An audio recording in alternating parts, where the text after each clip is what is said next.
So, welcome back. To recap, all of the elements that we've looked at that are present in the political spectrum of the 1930s, nativism, xenophobia, isolationism, opposition to Roosevelt, and anti-Semitism, they're going to contribute to the development of the America First Committee that would oppose U.S. involvement in World War II and complicate Roosevelt's attempts to provide support to the Allies. But first, why don't we look at what these organizations, as pitiful as they are in retrospect, they were taken a little bit more seriously at the time, what they did in terms of in terms of their attempts to deny Roosevelt a second term here. In retrospect, this looks ridiculous at just given what the outcome is going to be. Because of the egos that we see in some of these organizations and the kind of crank constituency, and I'll just say I am not covering everything and every element, otherwise we would need several parts to this particular podcast.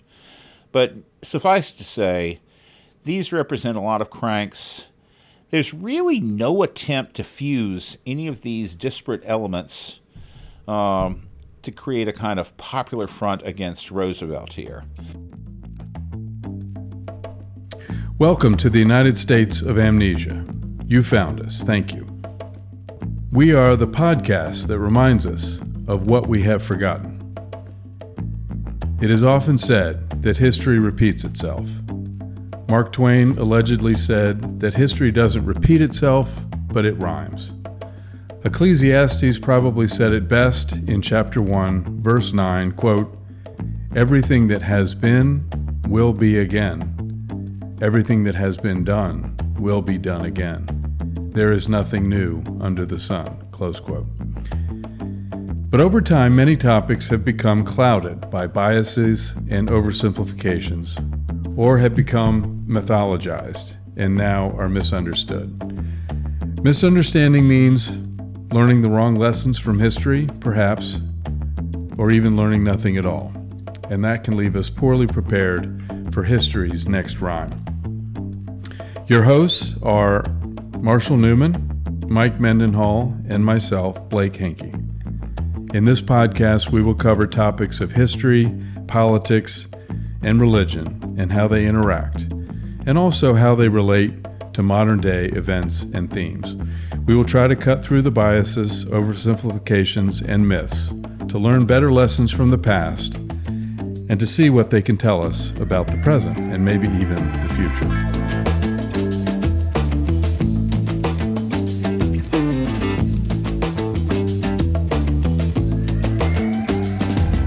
In this episode 105 of our America First series, we cover the disparate America First movements, if you can call them that, as opposition to Roosevelt in the lead up to World War II, and ultimately the formation of the America First Committee in 1940, which coalesced some of these disparate movements into a more unified opposition, not only to Roosevelt, but our entry into World War II.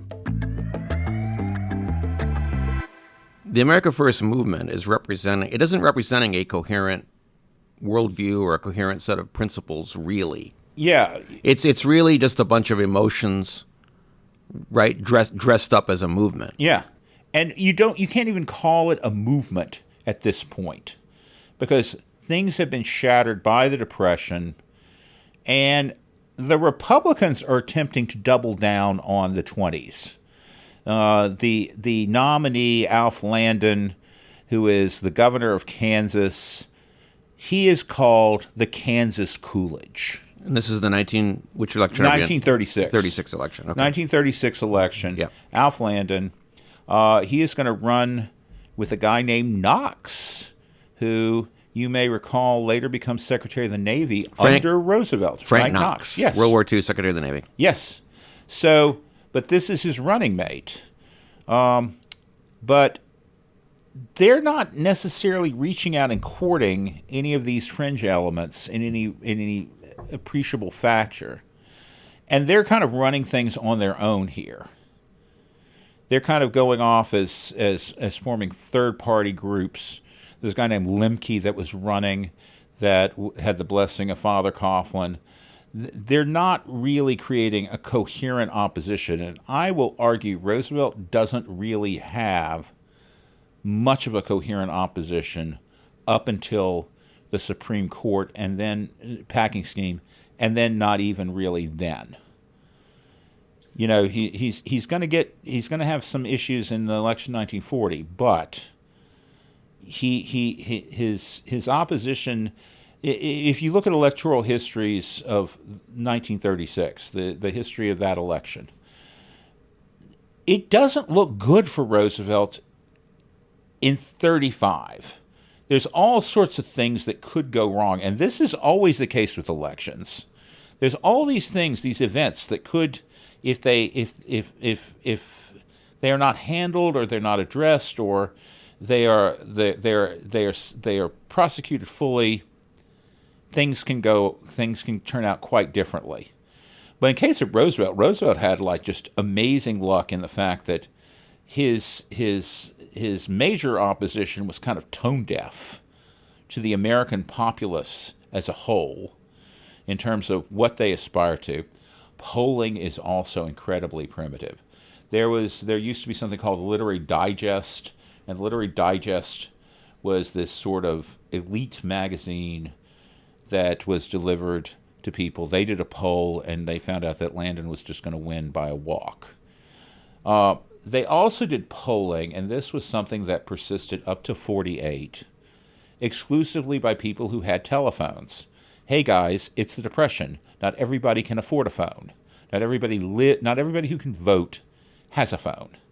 And, you know, particularly if we're dealing with people in the rural part of America who have no electricity yet, you know, you can't have a phone, you know. These are things that people just aren't thinking about. These are people that have kind of like an urban-centric view that this is how everybody has to be living because they're so out of touch. Now, can I ask you though? So, I think what you're telling me, but just to clarify for me and for Sure. the listener, or if we're lucky listeners, The lucky listeners. the lucky listeners. So in 1936, so you're telling me that the Republican Party was or was not running on some kind of America First platform? It could be, or were they ignoring America First, but there were these disparate groups of America Firsters out there separately, third party people, or what do you? Well, both. In Both. the sense that they were kind of doubling down on their traditional, like, America First rhetoric from like the 20s. They, the Republicans. They, the Republicans, are doubling down on this, and they're like taking these elements that had kind of come into play in the 20s. They were using them as a kind of reflection of that original term, America First, that came out in the election 1920. So wait, don't tell me, let me guess. So the thinking here is Roosevelt's been in office for 2-3 years now. Yeah. There's still the Depression. It's not over with yet. Nope. See, he has failed. He has failed. You know, in the 20s, we had a great economic success back then. Unless you're on a farm. Let's not talk about that. Yes, let's not talk about that. So let's do what we did back in the 20s, because that was great back then. Yes. Right? And that succeeded. Even though it caused the Depression. But yes. That's beside the point, right? This is the way they were running. This is where they were running, and they're basically saying that, you know, we need to kind of, you know, get rid of all these excessive regulations and so forth. We need to get rid of things like Social Security, which has already come through by about 35. But which had actually not paid any money out yet. Not yet, but, you know. But okay. But just... It's there, it's a threat. Well, there's also a lot of jobs programs which they objected to. Right. You know, and I'm gonna say this. This is what kind of solidified, probably more so than anything, support for Roosevelt, because people are getting jobs. You know, they may not be great jobs. They may be like planting trees type jobs. The CCC. The CCC. You know, we have not too far from here, along Fort Hunt Road and along the GW Parkway here in Alexandria. That was a former CCC camp. You know, this is where Mrs. Roosevelt went and would regularly visit them. And it's true that we often look back on things the CCC did and such, and it was, like you said, not great jobs, but they were jobs, planting trees and stuff like that, right? There were actually professional level jobs that were supported by the Roosevelt administration eventually. I'm not sure when these things started. You might know better than I would. But there were things like supporting the arts. Yeah. I know that there used to be an organization called the Coast and Geodetic Survey. Yes. It was one of the ancestor organizations of NOAA that we have now, right? Anyway, I remember reading somewhere that the Coast and Geodetic Survey had hired lots of scientists and engineers to work for the Coast and Geodetic Survey, partly because they needed them, but also because it was a jobs program for scientists and engineers, right? So there was a whole gamut of jobs at different levels of education and professions and whatever, anything from laborers on up, that were being supported. And it made the difference because a lot of people, all right, so there's like the WPA and the PWA, okay, you had this pot of money, okay. One of the things that got developed out of the PWA, they used that money to build aircraft carriers. 2 of the aircraft carriers at Midway were built under the auspices of the New Deal. As a jobs program. And you're making me think too. Again, like I said, when I was reading that thing about what the Coast and Geodetic Survey did, they had ships too that went out and did surveys. Yes, they were U.S. government ships, and they were doing things like renovating those ships, right, doing overhauls on them and things, and they were using money. I'm not sure which alphabet soups it came from. I don't remember, but that kind of money to fund people to work on those ships, and that again was part of one of the jobs programs. There are long-term benefits that come out of these jobs programs. It wasn't welfare. It was basically something that actually improved the physical plant of the United States. There were roads that were built. There were schools that were built. There were post offices that were being built. Infrastructure. That is that's kind of what you got. And I mean, even when we're talking about planting trees, these trees are being planted to prevent erosion. So there is a kind, it's not just let's go plant trees in the ground. There is an actual scientific approach to how you're utilizing these forces to protect U.S. national resources. There was even an element of that was trying to address the Dust Bowl. I remember. Yeah, exactly. So the GOP and 36, they were against helping people. Are against all these jobs that the federal government is doing. Because right. So that's what I'm saying. They're against helping people. Are they also against the positive results of having done that, like having better infrastructure? Or do they bring that up? They didn't bring that up. That's not something they're addressing. They think this is all just you're paying people like too much money to go and pick up leaves in parks. That's what they kind of perceived the New Deal to be about. Who needs more trees anyway? Who needs more trees anyway? That kind yes. of thing. Yeah. Okay.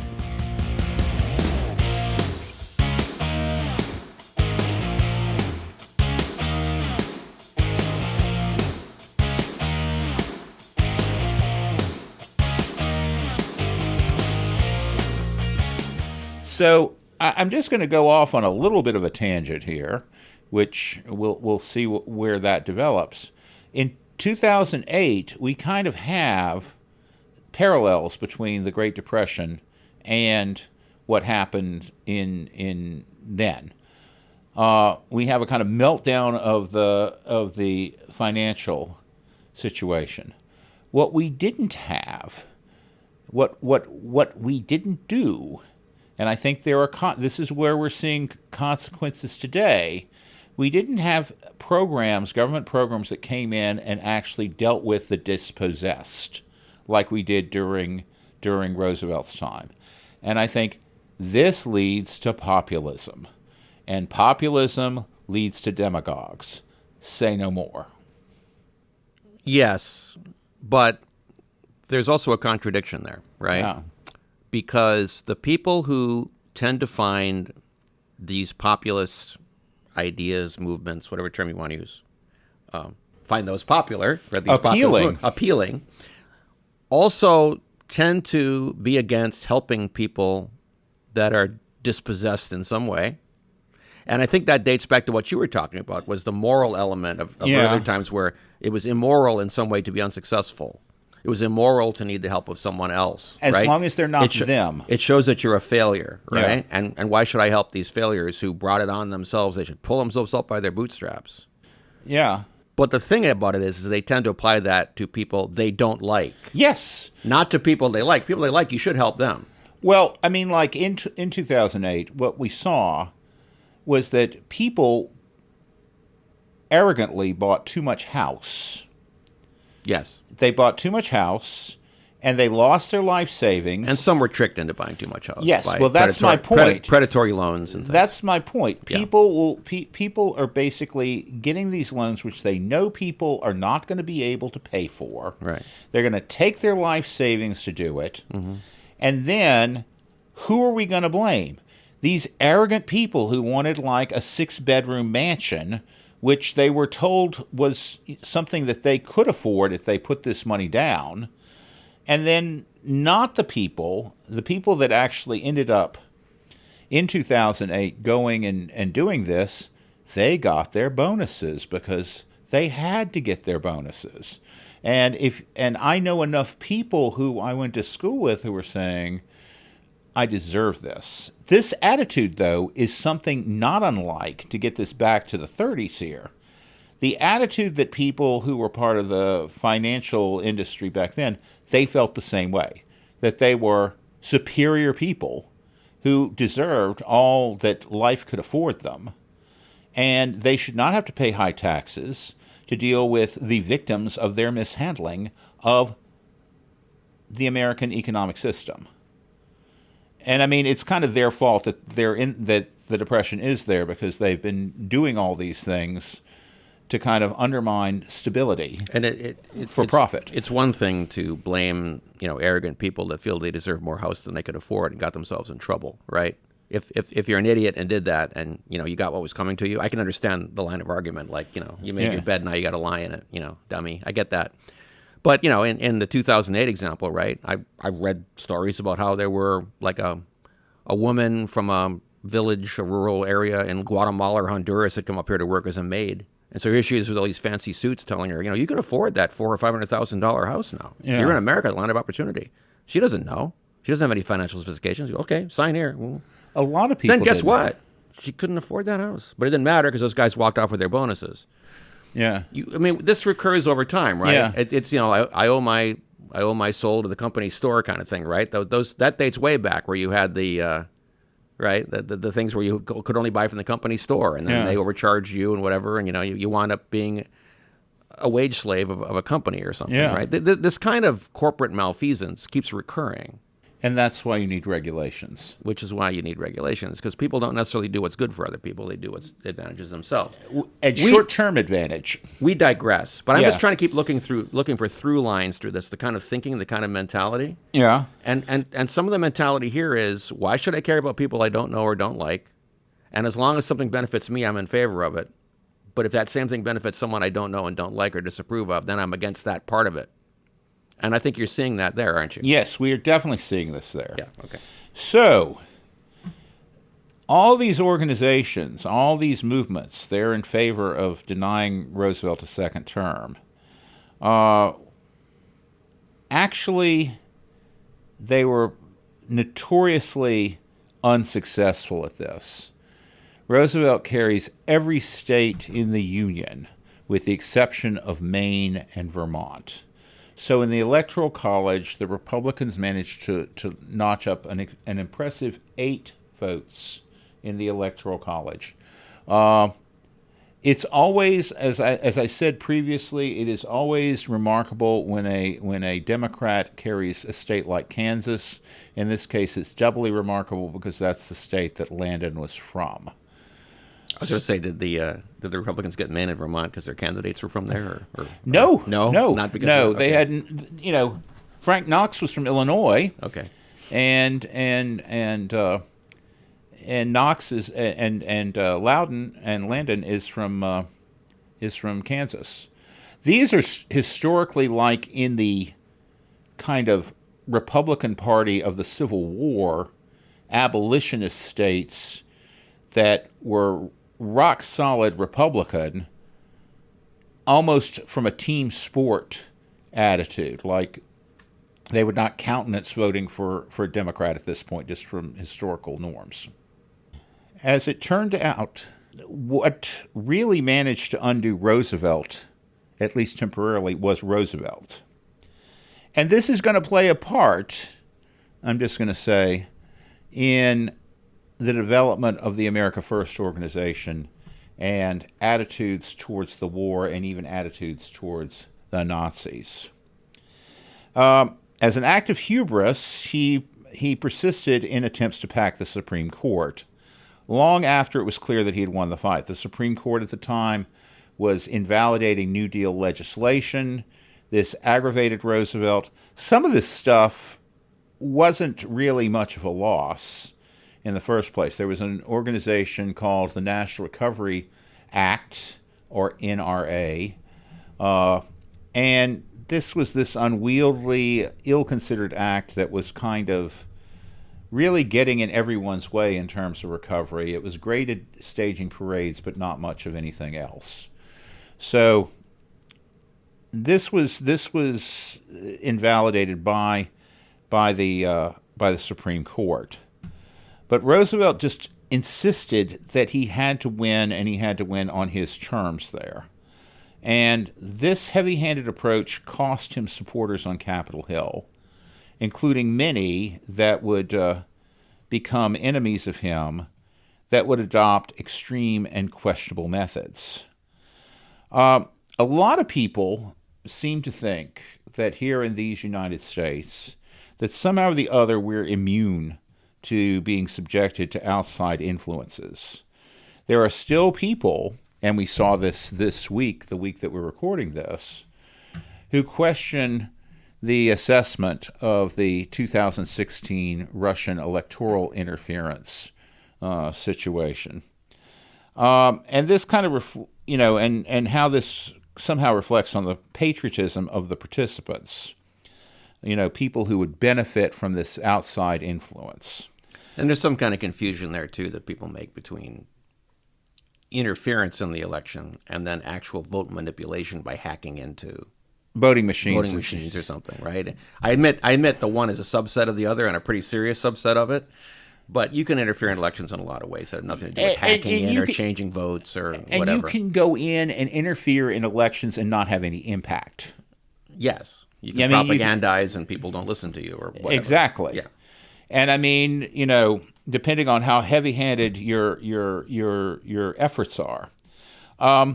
So just to go back to see when we started seeing this for the first time, it was 1793 when Citizen Genet came over to represent the cause of the French Revolution and gave Washington an extremely hard time over this. And then we also have events during the Lincoln administration where the Lincoln administration, competent generally as always, spent a great deal of their diplomatic efforts to prevent foreign recognition of the Confederacy by European powers. So these are examples. I mean, we should be aware of this. This is part, again, of history that we have forgotten, that this is a factor that happens. It's not like we live in this hermetically sealed environment that is impervious to any foreign influence, no matter how subtle it is. So in the 1930s, there was a very strong pro-German organization known as the German-American Bund that started out as a kind of friendship organization. Its membership was limited exclusively to people of German-American descent, and their goal was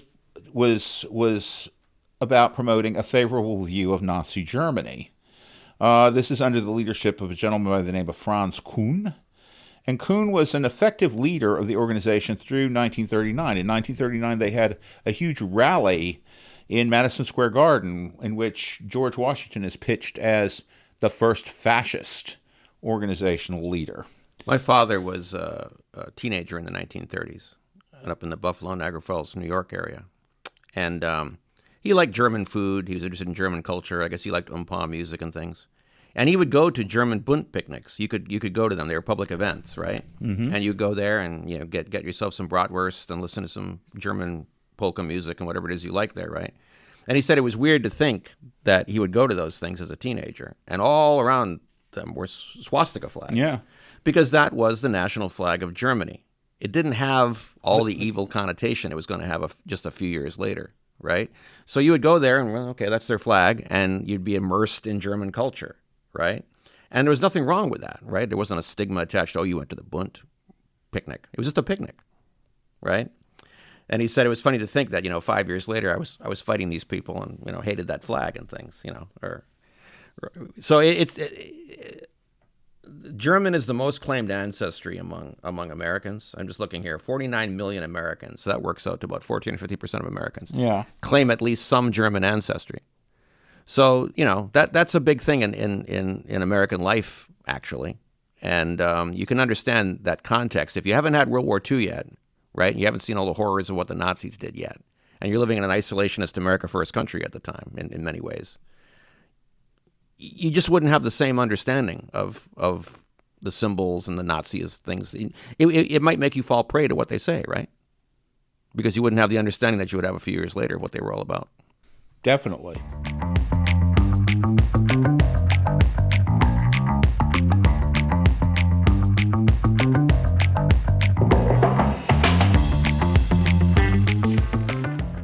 But in the lead up, what we're going to see is a contest for hearts and minds in the United States and between France and Great Britain and also Germany, and attempts to kind of maintain, some sort of hold on popular opinion here from both of them. I'm just going to say this, that the British and French kind of had an advantage just because of cultural ties. And, hey, if they're going to do a movie during this period that's not going to be set in the United States, it's probably going to be set in Britain, and it's going to feature the British as being like rather nice, charming people, if not just a little odd there. We saw lots of... There were at least 2 movies that were made about Britain facing the Spanish Armada in ways that would later be similar to what we saw during the Battle of Britain. So there were propaganda efforts that were made that had these compelling stories. We don't really see a similar level of effort where we have Frederick the Great fending off all these Europeans trying to take over Prussia here, and brave, valiant Germany resisting and pursuing its state. We do see something else that happens during this period. And it kind of, but we kind of need to look at what the Germans are trying to do here during this period. And it's, there's a lot of books that are written now, books that were written after the war, things that were done during the war. There are even things that British intelligence generated that depict Nazi Germany's goals for the Western Hemisphere.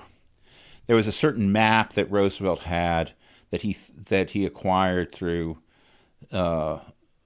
classified means. It turned out this was a forgery. We didn't know this until after World War II, but it basically showed the Germans wanting to divide up the Western Hemisphere into 5 distinct areas.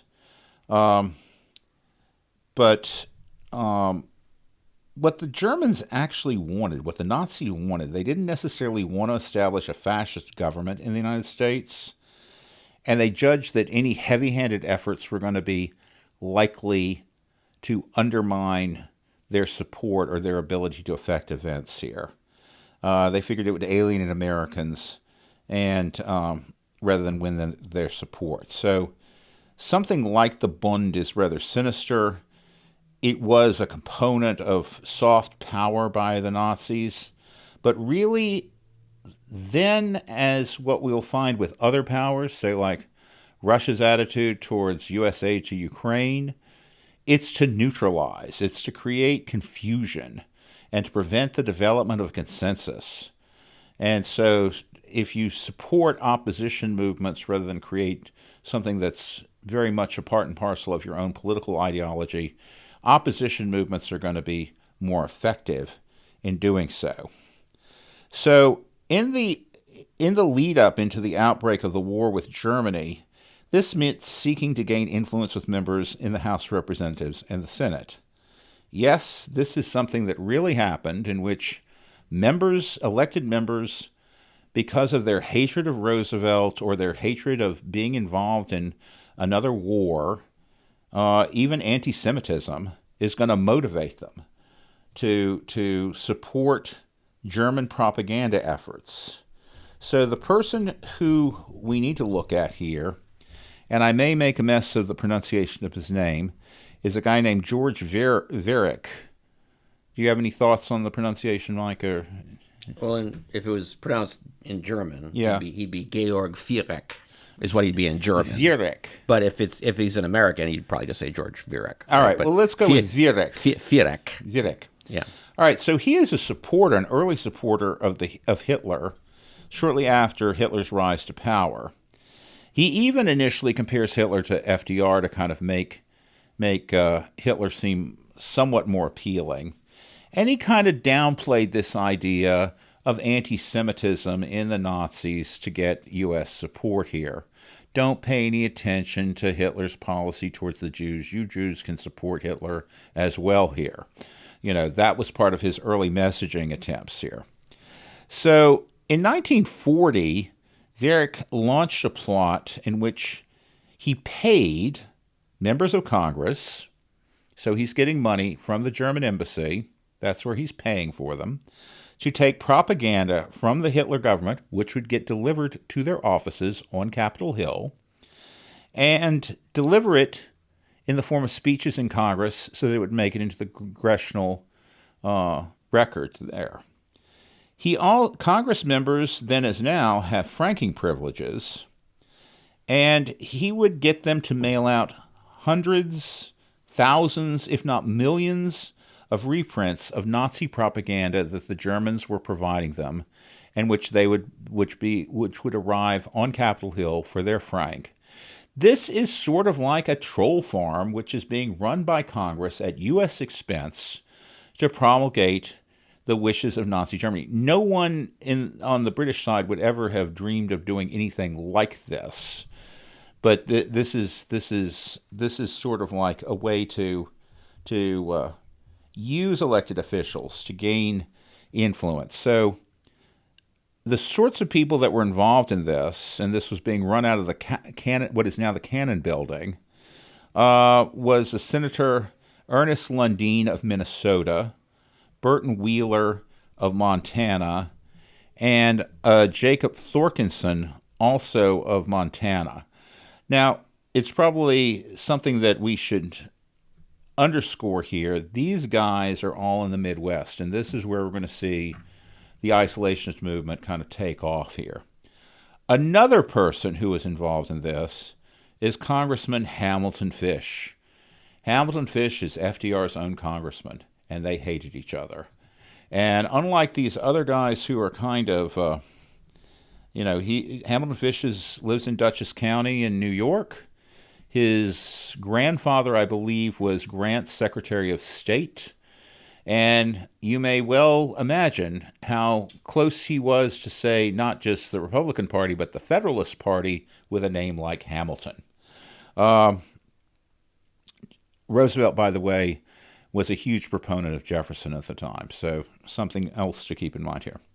So here we have fifth column activity that members of Congress engaged in as a result of a combination of motives. This is definitely hatred of Roosevelt is driving both Wheeler and Fish to support the Nazis at the expense of Roosevelt's agenda for helping the Allies here. I have a question. Yes. So on the one hand, Viereck, Yeah.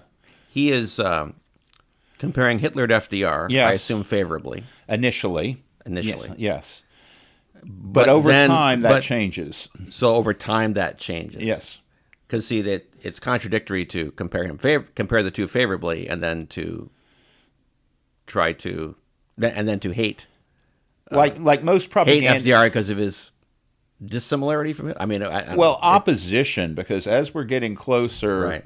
as we're getting closer to World War II breaking out, it is clear from FDR's perspective that there is a looming crisis, and that as we get closer and closer to it, FDR, who I think has really good he is not perfect, but he has really good strategic insights into geopolitics and also military affairs. Very good instincts, and he knows there is no way the U.S. is going to be able to avoid the coming conflict. Now, this is not a popular, if FDR decided to get up and level with people, FDR gets a lot of grief for his deception, because he is preparing for a war that he thinks the U.S. cannot avoid. It cannot be avoided. It is a fact of life. And here's the thing: even if we could avoid it, if we don't prepare for it, then, and it does happen, you're in a worse state. So you can't just stick your head in the ground. His notion is we have to be prepared for this. And this involves him making a lot of statements which are not exactly leveling with the American public. And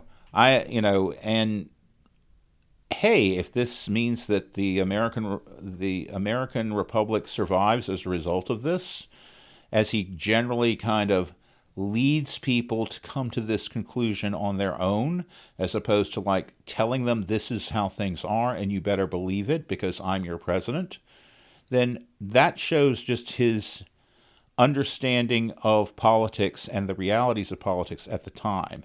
So as he becomes convinced about the unavoidability of World War II, and there's a lot of things that are changing in terms of attitudes, to include the American public's attitudes towards U.S. involvement in World War II and also aid to Britain. Because again, you've got the whole idea, to go back to the effect that even selling weapons is a sort of trigger to get you involved in a conflict.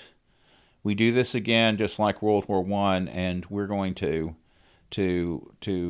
be forced to get involved in the war just because the bankers want us to. And FDR is like saying, well, guess what, kids? We're going to like raise taxes so there's not going to be any excessive profits. So I believe that is actually him being influenced by the conclusion of the Nye Commission, and trying to like avoid people thinking about him as like saying, I'm going to facilitate the profits that we do have, that are going to be made, and these guys are going to be allowed to keep them, and that is why your sons are going to be forced to go into the war so that you can support banking interest. So again, he's perceiving the conflict as being unavoidable, and so this meant helping out with measures like Britain and France and speeding up rearmament measures. And this was the only approach he could imagine. He totally deceived America, but this is good because he understood that if he did, he would not be leading, he would be walking without anyone to follow him. And I'll argue that even though this is not necessarily praiseworthy tactics, it did do a great deal to ensure that the U.S. would survive conflict with the Axis nations.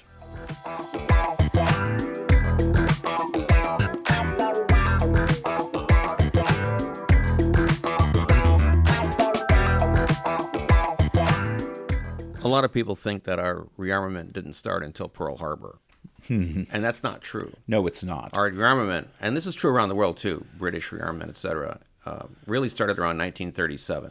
Yeah. By then, the interwar treaties and arms control agreements all pretty much fallen apart. You could see that Germany and Japan and Italy were rising and all of that, right? You could see that they were threats to international stability and so on and so forth. So at least in Britain and the United States, I think probably the same was true in France. I'd have to look that up. But by 1937, the rearmament had started. And a lot of what we fought the first half of World War II with were things designed or constructed during the late 30s.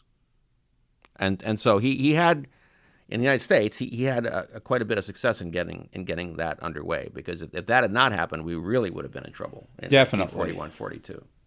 Definitely. And during this period, he is talking to the service chiefs, because there was no joint chiefs at the time. This would be something that would be created as a necessity of World War II. He would basically call the service chiefs together, and they would try to assess priorities as to what could be built and what was necessarily needed to be built. And, FDR was very much a proponent of aviation and the sea, and he was constantly being urged on by Marshall to build more, not to disregard ground forces as well. So there's very much a dialogue that's going on at the top in terms of how things would develop going up from 1937 to 1940. So if the Nazis hoped to find in the Republican Party an opponent for Roosevelt's policy of aiding the Allies, they were very much mistaken. I mean, the Republican Party was in a mess. You get 8 electoral votes. What the hell do you do to follow up? There is a great deal of anger about and hatred towards Roosevelt. And so they are looking for something that will stick. Now, there was an opposition to World War II, an isolationist candidate, Robert Taft, who was a contender in 1940. There was also Thomas Dewey, who was the governor of New York and had been kind of famous for being a rackets buster. We're going to encounter... They will have political careers beyond 1940, but the guy who took off was Wendell Willkie. Willkie had no electoral office before. He was a corporate lawyer.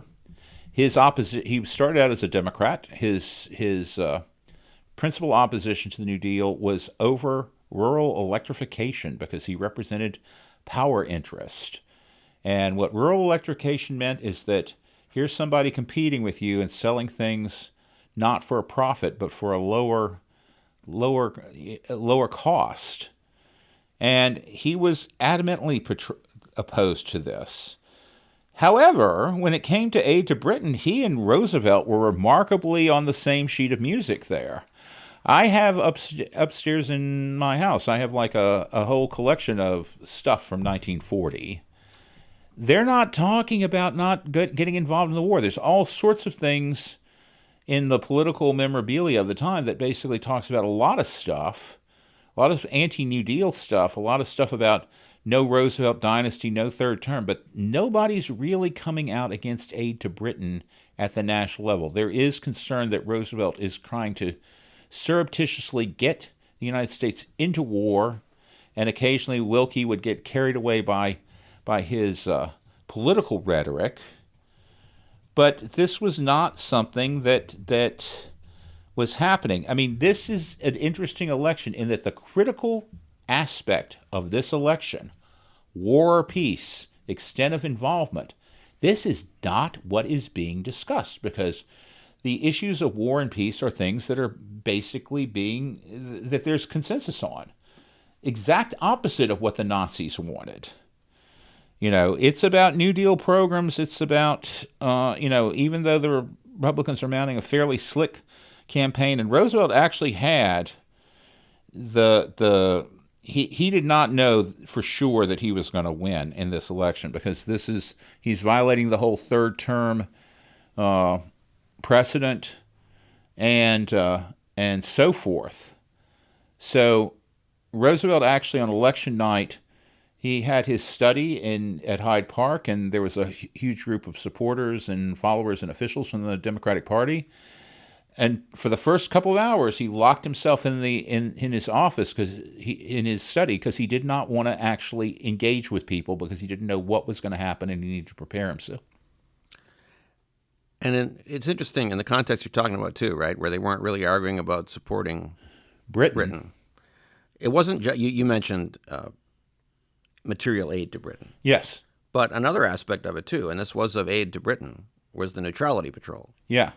And a lot of people have forgotten about this, but the United States, arguably illegally under international law, arguably, said that we're neutral in the war, but we won't allow combatant forces to operate within certain distances of the Western Hemisphere. Kind of a Monroe Doctrine-y kind of idea, right? Yeah. Hemispheric security. Security, right? So we said, we will go out there and we will, if an enemy warship comes within these areas and on a belligerent mission, we'll attack it to defend our hemisphere, okay? Even though we're not at war with these countries.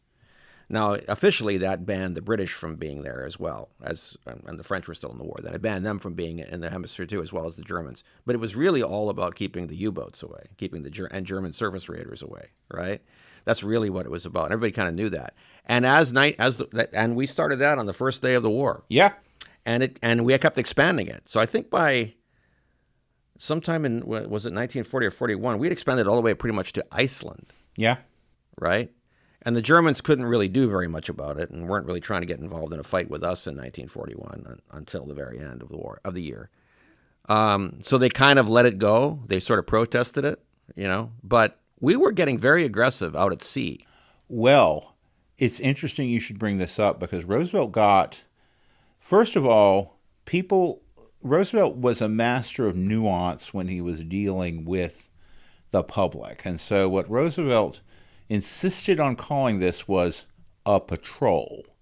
And Roosevelt would say that the patrol area would vary depending on needs. What does this mean? It means whatever you want it to mean. And people would say, are we doing convoying? Is this a convoy? Are we going to take part in convoys with the Allies there? And Roosevelt would say, no, we're not doing convoying, we're doing a patrol, which is not the same as a convoy. And Roosevelt, and this was kind of funny, he would say, you know what a horse is? Do you know what a cow is? And the reporter would say, yes. And he'd say, well, patrol is like a horse, and a convoy is like a cow. And if you can understand that there's a difference between a horse and a cow, you understand the difference between a patrol and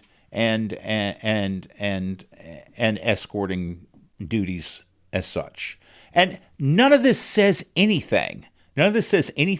But somehow or the other, this is reassuring to people. I'm not trying to get you into a war, but we are doing things to protect our hemisphere. And a cow is a cow and a horse is a horse. And what's kind of remarkable, too, is just looking over the history very briefly, at the beginning of 41, Roosevelt had secretly organized a protection of shipping task force. Yes. Guess what it did? It convoyed things. Yes. Right? Which is what he's saying we're not doing. And by September, not only that, but we're actually starting to fight, having exchanges of weaponry, torpedoes and gunfire and such with U-boats. A couple of our destroyers were torpedoed. One of them, the Reuben James, was actually sunken. Yes. Before we entered the war. Yes. So there was almost an undeclared war, or maybe it really was an undeclared war going on between us and at least the U-boats in the Atlantic in 1941. And yet he's still able to pull this off and say, I'm just protecting the hemisphere. I'm protecting the hemisphere. I'm doing patrols. I'm not doing convoys. And basically, when reporters are asking him, he says, I am just doing patrols. And I mean, this gets us in almost to Alice in Wonderland. Words mean what I think they mean. And Roosevelt is just, he is very good at reassuring, I'm not trying to get you into a war. He knows that there are certain people that cannot be convinced, but he knows that he can also kind of change opinions here, which he is very successful in doing up to the war. And so with the election, this issue of Roosevelt is trying to get us into a foreign war. And Roosevelt said, I am not going to get us into a foreign war unless in case of attack. So if a foreign military attacks the U.S., then it's no longer a foreign war. At least that's how the reasoning went at the time. That was not something that was put out, but it was like this phrase, this dependent clause, unless in case of attack, was something that he would use to qualify his statements about peace and war here. So he kind of managed to pull an America First on the America First people. He kind of managed to recast fighting U-boats as far away as Iceland as defending the hemisphere, and thereby defending America. And really, he's doing that to put America first. He could kind of make an argument that way and undermine the America Firsters in that sense. Well, we haven't quite gotten to the America Firsters where we can say no. But I'm just saying that it sounds to me like he was heading them off at the pass. Well, this was a statement. Lindbergh is out on his own, kind of like as a with a roving commission, so to speak, to kind of denounce, beginning in 1939, any sort of like foreign wars. Lindbergh goes in for an isolationist position immediately. There is no organization to support isolationism until September 1940, when America First is formed in the midst of the election. That's it for this episode of the United States of Amnesia. Thank you for listening. We hope you learned something, and we hope you discovered new ways of looking at things you had already heard or thought about, or perhaps hadn't heard about. If you enjoyed it, that's great. If we made you mad, that's okay too. Either way, email us at usa.amnesia@gmail.com and let us know what you think. Also, let us know about anything you think we missed or got wrong. We'd like to know about that too. And of course, please like and subscribe and let your friends and neighbors know about us. We also have a website. It's www.usofamnesia.com. For Marshall, Mike, and myself, till next time.